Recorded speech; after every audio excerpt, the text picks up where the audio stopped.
उत्तर प्रदेश वित्तीय नियम की अगली कड़ी में हम भंडार नियम के बारे में ही चर्चा करेंगे। पिछले वीडियो में हमने आपको सत्यापन के बारे में बताया था कि भंडार का सत्यापन कैसे करते हैं, और सत्यापन के पहले प्रक्रिया होती है रख रखाव।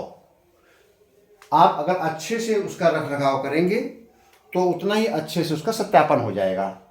अगर रख रखाव ठीक नहीं है भंडार का तो सत्यापन में उतनी ही अड़चनें आएंगी।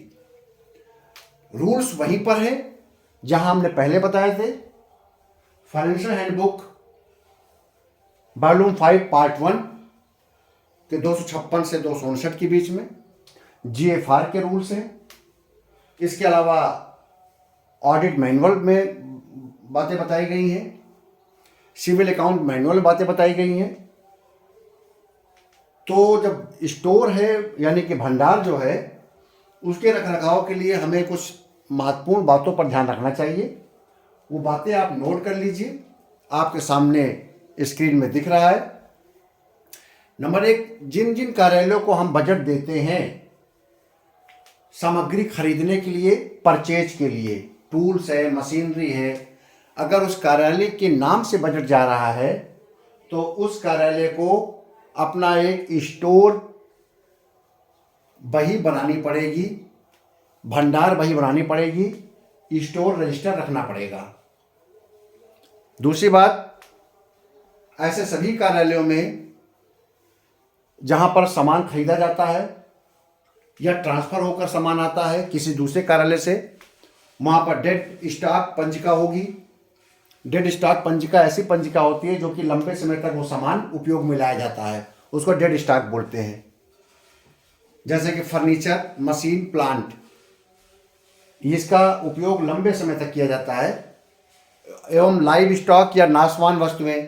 लाइव स्टॉक का मतलब है कि हम उसका यूज कर लेंगे, यूजेबल आइटम होता है, यूज करने के बाद वो चीज़ समाप्त हो जाती है, ख़त्म हो जाती है। पेन हो गया, पेंसिल हो गया, रबड़ हो गया, कटर हो गया, इस प्रकार के कागज हो गए, पत्रिकाएं हो गई, इनको आप यूज करेंगे और एक बार स्टॉक में चढ़ाया जाएगा, उसके बाद इसको इशू कर दिया जाएगा, यूज हो जाएगा, और यूज करने के बाद उसको हम बैलेंस दिखा लेंगे कितना बचा है। तो लाइव स्टॉक, नाशवान वस्तुएं, सामग्रियों के दोनों के लिए अलग अलग पंजिकाएं होंगी। डेड स्टॉक की पंजिका तो लगातार चलेगी क्योंकि वो तो सामान एक दिन में ख़त्म नहीं होगा, उस कई साल चलेगा। फर्नीचर है, सोफे हैं, आपको साज सज्जा के सामान है, बेड हैं, कुर्सी मेज है, प्लांट है, मशीनरी है, टूल्स है। और जो लाइव होगा, जो ऐसी सामग्री जो कि हम प्रैक्टिकल में यूज किया, प्रैक्टिकल ख़त्म, हमारा वो सामान भी ख़त्म हो गया हमेशा के लिए। कोई किसी इंस्टीट्यूशंस में मान लीजिए कोई रसायन लाया जा रहा है, कोई एसिड आ रहा है, किसी चीज़ को प्रैक्टिकल कराना है, वो सामान आ रहा है, प्रैक्टिकल हो गया, सामान खत्म हो जाएगा तो लाइव स्टॉक में आएगा, तो उसके लिए अलग पंजिका होगी। स्टॉक में लेंगे, उसको इशू कर देंगे, यूटिलाइज हो जाएगा, साथ में इंडेंट लगा देंगे कि ये मांग आई थी, हमने दे दिया, तो इसके लिए अलग से होगा। लेकिन डेड स्टॉक का सामान अगर इशू भी करेंगे लेकिन फिर भी वो पार्ट बना रहेगा आपका, क्योंकि वो ख़त्म नहीं होगा। तीसरा पॉइंट है, स्टॉक बुक में एक वस्तु, टूल, मशीन के लिए आवश्यकता के अनुसार एक पृष्ठ एक से अधिक आवंटित होना चाहिए। स्टॉक बुक में जब हम बनाते हैं तो सामान वाइज बनाते हैं, उसका इंडेक्स बना देते हैं। पहले पन्ने में सारे सामान का नाम लिख देते हैं और उसी हिसाब से हम उसको पेजिंग कर देते हैं। हर पेज को एक सामान का नाम दे देते हैं। अगर उसमें कोई चीज़ परचेज की जाएगी तो उसमें ही आगे परचेज लिख देंगे कि सामान में, मान लीजिए हमको फर्नीचर है, कुर्सियाँ हैं, तो कुर्सियों का अगर कोई एक प्रकार का मेकिंग की कुर्सियां हैं तो उसमें कोई भी कुर्सियां अगर आएंगी, कार्यालय कुर्सियां, तो उसी में हम चढ़ाते जाएंगे, तो पेज हम दे देंगे अपने स्टॉक बुक में। अगला है वस्तुओं सेवाओं का इंडेक्स भी तैयार किया। मैंने पहले बता दिया कि पहले पेज में इंडेक्स आएगा, कौन कौन से सामान इस हमारे स्टोर परचेज या स्टोर रजिस्टर में है। प्रत्येक वस्तु सामग्री की प्राप्ति के पश्चात उसकी तत्काल प्रविष्टि स्टॉक पंजिका में अवश्य होनी चाहिए। सीधी सी बात है, जब कोई भी व्यक्ति आप देखते हैं, आप अकाउंटेंट हैं या आप अकाउंट क्लर्क हैं या आप परचेज संबंधी कामों करते हैं, तो आपने देखा होगा कि जब आपका बिल वाउचर में आप मोहर लगाते हैं पेमेंट के लिए, तो सबसे पहले ये देखते हैं कि क्या इसको स्टोर में ले लिया है। आप तुरंत उस बिल वाउचर को पलट के देखते हैं कि स्टोर एंट्री है कि नहीं है, और उस स्टोर एंट्री में 2 के हस्ताक्षर होने जरूरी है। एक तो स्टोर इंचार्ज और दूसरा आपका कार्यालय अध्यक्ष या बहुत बड़ा कार्यालय है, विभाग है, तो वहाँ पर एक स्टोर लिपिक का होगा और साथ ही साथ उस स्टोर परचेज जो आपका प्रभारी होगा उसके होंगे, 2 के हस्ताक्षर होंगे। इसके पश्चात ही आप पेमेंट करते हैं और आप देख लेते हैं कि ये आमद हो चुकी है स्टोर में और स्टोर के इस पंजिका के इस पृष्ठ पे इसका अंकन किया जा चुका है। तो यही बात यहाँ पर आ रहा है कि जब भी आप कोई चीज़ परचेज करें तो आप उसकी तत्काल प्रविष्टि स्टॉक पंजिका में करें, क्योंकि वो स्टॉक पंजिका में तभी होगी जब स्टोर में वो सामान आ जाएगा, उसको देखा जाएगा कि सामान संतोषजनक है, क्वालिटी से युक्त है, जिस क्वालिटी का सामान खरीदा गया था वो उसी क्वालिटी का सामान है। और ये लिखेगा कि स्टोर परचेज के या स्टॉक जो आपका स्टॉक रजिस्टर है, स्टॉक रजिस्टर के इस पेज संख्या में इस सामान को हमने अंकित कर दिया है और उसका उल्लेख आपके जो बिल आएगा जिसमें पेमेंट ऑर्डर लगेगा उसमें भी उल्लेख होगा, ताकि पता रहे कि ये सामान कार्यालय में आ गया है। ऐसा ना हो कि पेमेंट तो हो जाए और सामान ना हो स्टोर में।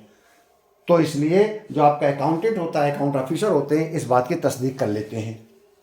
यदि स्टोर पंजिका में किसी सामान की प्रविष्टि को निरस्त या ओवर राइटिंग किया गया, मान लीजिए आपने स्टोर में तो कर लिया और भुगतान भी हो गया उसका और बाद में वो एंट्री काट दी गई, तो क्यों काटी गई, क्यों ओवर राइटिंग की गई, इसका उल्लेख होना चाहिए। कभी कभी क्या होता है, चढ़ा तो ये दिया गया लेकिन पेमेंट नहीं हुआ, किन्हीं कारणों से सामान वापस चला गया जिस कंपनी से आया था, तो हमको एंट्री करनी पड़ी और निरस्त करना पड़ा पहले सामान को आया था। तो हमको स्पष्ट लिखना पड़ेगा कि हम ये क्यों हमने ये काटा है, तो नोट डालेंगे कि हमने सामान वापस कर दिया क्योंकि उसका भुगतान नहीं हुआ था। अगला है स्टॉक बुक स्टोर के समीप अथवा कार्यालय अध्यक्ष की निगरानी में रखी होनी चाहिए, क्योंकि जहां आपका स्टोर होगा वहीं पर स्टॉक बुक होनी चाहिए, उसके ऑफिस में होनी चाहिए। ऐसा ना हो कि भंडारी के ऑफिस में स्टोर बुक का काम ना हो, कहीं और रखा हो, किसी दूसरे के पास हो, ऐसा नहीं।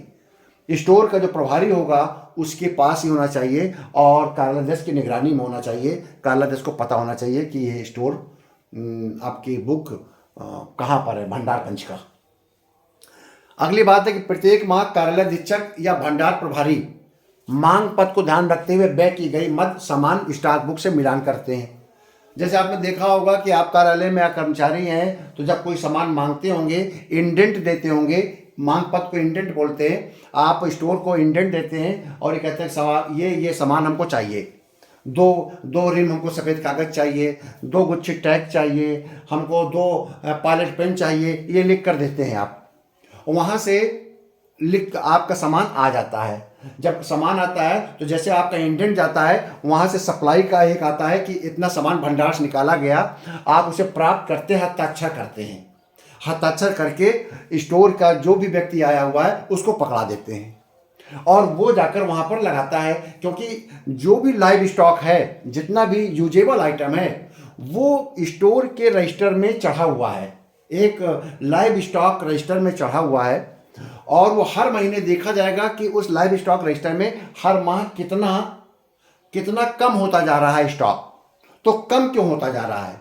डिमांड लगी होनी चाहिए उतने ही और उतना ही सप्लाई होना चाहिए। इसका मिलान करके ये देखा जाएगा, अगर 100 पेन इस तारीख को, इस महीने के लास्ट डेट को बचे थे, अगले महीने अगर 40 पेन बचे हैं तो 60 इंडेंट, 60 मांग पत्र, 60 पेनों के मांग पत्र लगे होने चाहिए और 60 पेनों के रिसीविंग भी लगी होनी चाहिए कि 60 पेन ये मांगे गए हैं इस पत्र के द्वारा, इस इंडेंट के द्वारा, और इसके रिसीविंग भी हो गई है, इन्होंने 60 पेन स्वीकार भी कर लिए हैं कि हमको मिल गए।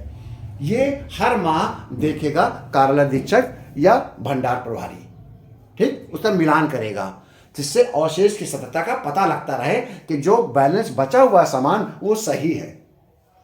यह भी देखना चाहिए कि यदि कोई सामान, सामग्री, टूल आदि दूसरे कार्यालय गया है या वहां से आया है तो उसकी प्रविष्टि है कि नहीं है। कभी कभी क्या होता है कि हमने परचेज नहीं किया और ना उसका हमारे पास परचेज का कोई उल्लेख है, लेकिन दूसरे कार्यालय से, वो हमारा अधीनस्थ कार्यालय है, वहीं पर बजट आता है, उसने अगर हमको सामान दे रखा है तो हमारे यहाँ भी वो डेड स्टॉक रजिस्टर होगा, उसमें उल्लेख होगा कि वहाँ से ये सामान ट्रांसफ़र किया गया है। यहाँ पर उसके परचेज संबंधी कोई भी अभिलेख नहीं है और इस बात का उल्लेख होगा। और जब वो दूसरे कार्यालय में जहाँ परचेज किया गया है वहाँ जब ऑडिट होगा या सत्यापन होगा तो वो रजिस्टर वहाँ जाकर जाएगा, ये बताया जाएगा उस कार्यालय में ये सामान है और वहाँ से ट्रांसफर दिखाया जाएगा, यहाँ प्राप्त दिखाया जाएगा। तो क्रॉस चेकिंग होती रहती है कि वहाँ से अगर सामान गया है तो यहाँ पर आया हुआ है। तो यह भी देखना चाहिए कि कोई सामान सामग्री टूल आज दूसरे कार्यालय गया है तो उसकी प्रविष्टि हो, या वहाँ से कहीं से आया तो उसकी प्रविष्टि हो। प्रत्येक भंडार वस्तु या प्रयोग हेतु निर्गमित वस्तुओं में क्रमांक चिन्ह अंकित होना चाहिए। आपने देखा होगा बहुत से कार्यालय, बड़े बड़े कार्यालय, इंस्टीट्यूशंस, विश्वविद्यालय में कोई भी सामान होता है तो उसमें कोई क्रमांक पड़ा रहता है, काले पेन से या सफ़ेद पेन से संख्या पड़ी रहती है, आपका वर्ष पड़ा रहता है कि इस वर्ष का है। वो इसीलिए पड़ा रहता है कि उसको सत्यापन समय आसान हो जाता है कि ये 2022-23 में खरीदी गई 50 कुर्सियाँ ये हैं, क्योंकि 22-23 वर्ष पड़ा हुआ है उसमें और क्रमांक पड़ा है। तो सत्यापन अधिकारी को भंडार प्रभारी आराम से गिनवा देगा। वो कहेगा अच्छा बताइए आपने 50 कुर्सियाँ खरीदी थी 23-24 में और ये वस्तुएं हमें गिनाइए। तो भंडार प्रभारी को भी आसानी रहेगी गिनाने में और सत्यापन अधिकारी को आसानी रहेगी गिनने में। जैसे वो 22-23-24 की गिनती करना शुरू करेगा और उसे पता चल जाएगा कि 50 कुर्सियाँ कहाँ कहाँ लगी हुई हैं, उसकी गणना हो जाएगी। इसलिए कहा गया है कि वस्तुओं में क्रमांक जरूर डालना चाहिए, वर्ष डालना चाहिए और क्रमांक होना चाहिए। और बहुत से लोग तो उसका भी उल्लेख कर देते हैं कि स्टॉक रजिस्टर की कहाँ पर इसका उल्लेख है, किस वर्ष के स्टॉक रजिस्टर में उल्लेख है। तो प्रत्येक कमरे के बाहर, बहुत से लोग आपने देखा होगा बड़े बड़े इंस्टीट्यूशंस में कि प्रत्येक कमरे के बाहर एक सूची टंगी होती है कि इस कमरे में क्या क्या सामान है। दो सेट सोफा पड़े हुए हैं, 4 विजिटिंग चेयर पड़ी हुई है, एक टेबल पड़ा हुआ है, एक कंप्यूटर टेबल रखी हुई है, उस पर कंप्यूटर रखा हुआ है, 4 जोड़ी पर्दे लगे हुए हैं, 2 अलमारी रखी हुई है। एक एक सामान की सूची बाहर टंगी रहती है। इसका उद्देश्य ये होता है उतना आसानी से सत्यापन हो जाएगा, वेरिफिकेशन हो जाएगा। और दूसरी बात, चोरी की संभावना नहीं रहेगी, क्योंकि कभी भी बाहर टंगी हुई सूची के अनुसार अंदर सामान की गणना की जा सकती है कि इतना सामान होना चाहिए। कभी भी भंडारी आ कर देख सकता है कि हमारा सामान यहाँ पर इतना होना चाहिए, अगर कोई सामान मिसिंग है तो उसकी जानकारी लेगा। तो अच्छे इंस्टीट्यूशंस ऐसी सूची को टांग देते हैं जिससे सत्यापन में आसानी रहे। अगली बात, स्टोर में कार्यालय की आवश्यकता से ज़्यादा सामग्री वस्तुएं क्रय करके नहीं रखनी चाहिए। ये देखिए स्टोर परचेज रूल्स में भी आता है, ये कहा भी जाता है कि कार्यालय में हमेशा जरूरत के हिसाब से चीज़ों को क्रय कीजिए। ऐसा क्रय मत करिए कि जो कि कल निष्प्रयोग हो जाए, वेस्ट हो जाए या खराब हो जाए। अगर आपको 100 रिम पेज साल भर की ज़रूरत है, पिछले 2-3 वर्षों का ये अनुपात आ रहा है, तो आप 500 रिम खरीद के ना रख लें। अगर आपकी कोई भी ज़रूरत, ये ना सोचिए कि हमारे पास बजट प्राप्त हो गया है तो जितना मन उतना सामान खरीद लिया जाए। ये एक ऑडिट का ऑब्जेक्शन होता है। सत्यापन के समय भी वो टिप्पणी कर सकता है सुधारात्मक कि लाइव स्टॉक में देखा गया है कि बहुत सा सामान कई वर्षों का स्टॉक में पड़ा हुआ है, इसके बावजूद भी नया सामान खरीद लिया गया लाइव में, जो एक उचित प्रक्रिया नहीं है। इसके कारण कार्रवाई हो सकती है, ये माना जा सकता है कि आपने धन का दुरुपयोग कर लिया। ऐसे ही मशीनरी और टूल्स, अगर ज़रूरत 5 मशीनरी की है, 5 टूल्स की है, अगर आपने 50 खरीद कर रख लिए हैं और देखा गया कि 5 ही एम्प्लॉई या 5 ही लोग इसका इस्तेमाल कर सकते हैं, तो 45 की ज़रूरत क्या थी, तो ये आपका एक ऑडिट ऑब्जेक्शन बनेगा और सत्यापन रिपोर्ट में अगर ये अंकित हो गया तो इसी रिपोर्ट को बहुत समय पर ऑडिटर भी देखते हैं कि लाइए जरा वेरिफिकेशन रिपोर्ट ले आइए, क्या रिपोर्ट आई है। उसमें से अगर कोई चीज़ पकड़ लेते हैं जो ऑडिट समस्या पैदा कर देता है तो उससे दिक्कत होती है। तो भंडार के रखरखाव में इन बातों को हमको ध्यान में रखना चाहिए। अब मुझे लगता है कि भंडार के नियम आपके सभी क्लियर हो गए और ये सारे प्रश्न विगत वर्षों में आए हैं। आपका भंडार के रखरखाव बता दिया मैंने, सत्यापन बता दिया, निविदा बता दिया, बिड जिसे कहते हैं बिड टेंडर, इसके बारे में बता दिया क्या क्या चीज़ होना चाहिए, टेंडर कोटेशन के बारे में बता दिया। उससे पहले जेम के बारे में पूरी जानकारी दे दिया था, ईएमडी के बारे में, परफॉर्मेंस बिड के बारे में, आरएफपी के बारे में, रिक्वेस्ट फॉर प्रपोजल जिसे कहते हैं, ये सब टर्मिनोलॉजी। इसके अलावा आपका आरए के बारे में, रिवर्स ऑक्शन के बारे में, ये जितनी भी टर्मिनोलॉजीज हैं इनके बारे में मैंने चर्चा कर लिया है।